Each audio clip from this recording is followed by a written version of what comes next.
Hipertensi. Hipertensi atau tekanan darah tinggi tentu sudah tidak asing di telinga kita. Hipertensi ini dikenal sebagai the silent killer atau pembunuh diam-diam. Alasan mengapa hipertensi dikenal sebagai the silent killer adalah hipertensi kerap kali muncul pada penderita tanpa disertai adanya gejala, ataupun ada gejala tetapi mirip dengan penyakit lainnya, seperti salah satunya yang sering muncul adalah sakit kepala. Ini menyebabkan penderita tidak menyadari bahwa dirinya sedang mengidap hipertensi. Sampai saat ini, hipertensi masih menjadi salah satu penyakit tidak menular yang menyebabkan kematian tertinggi, baik di negara Indonesia maupun di negara lainnya. Apa itu sistolik dan diastolik? Sistolik adalah tekanan saat jantung berkontraksi untuk memompa darah ke seluruh tubuh. Sedangkan diastolik adalah tekanan saat jantung berelaksasi sebelum kembali memompa darah. Menurut GNC tahun 2003, tekanan darah normal adalah ketika tekanan sistolik kurang dari 120 ml hidradinum dan tekanan diastoliknya adalah kurang dari 80 ml hidradinum. Masuk kategori prehipertensi ketika sistolik dalam rentang 120 hingga 139 ml hidradinum dan tekanan diastoliknya dalam rentang 80 hingga 89 ml hidradinum. Prehipertensi adalah sebutan untuk mengidentifikasi individu yang beresiko terkena hipertensi, sehingga perlu waspada dan melakukan pencegahan dengan modifikasi gaya hidup sehat. Prevalensi hipertensi. Hipertensi merupakan penyebab kematian nomor 3 setelah stroke dan tuberkulosis, yaitu terdapat 6,8%. Data yang diperoleh dari Riskesdas 2013, prevalensi hipertensi yang ada di Indonesia yaitu sebesar 25,8%. Jika dibandingkan dengan hasil Riskesdas tahun 2018, yaitu terdapat 34,1%. Jadi, adanya peningkatan di Indonesia yang terjadi hipertensi. Apa sih gejala yang sering timbul dari hipertensi ini? Kebanyakan penderita hipertensi tidak memiliki gejala sama sekali.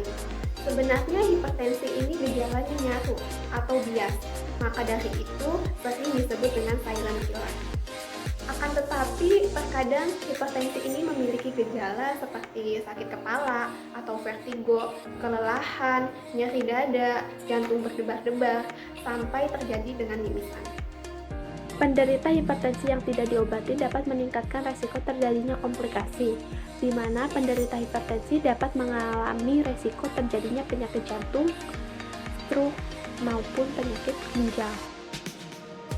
Faktor resiko terjadinya hipertensi ada dua, faktor resiko yang tidak dapat dimodifikasi dan faktor resiko yang dapat dimodifikasi, di mana faktor resiko yang tidak dapat dimodifikasi yaitu umur, jenis kelamin, genetika yaitu faktor keturunan, dan sedangkan faktor yang dapat dimodifikasi yaitu obesitas, kelebihan berat badan, merokok, kurangnya aktivitas fisik, konsumsi garam berlebih, dan juga psikososial dan stres, di mana Badan Kesehatan Dunia yaitu WHO merekomendasikan pola konsumsi garam perharinya, yaitu tidak lebih dari 100 milimol atau setara dengan 2,4 gram sodium atau tidak lebih dari 6 gram garam perharinya untuk menurunkan resiko terjadinya hipertensi.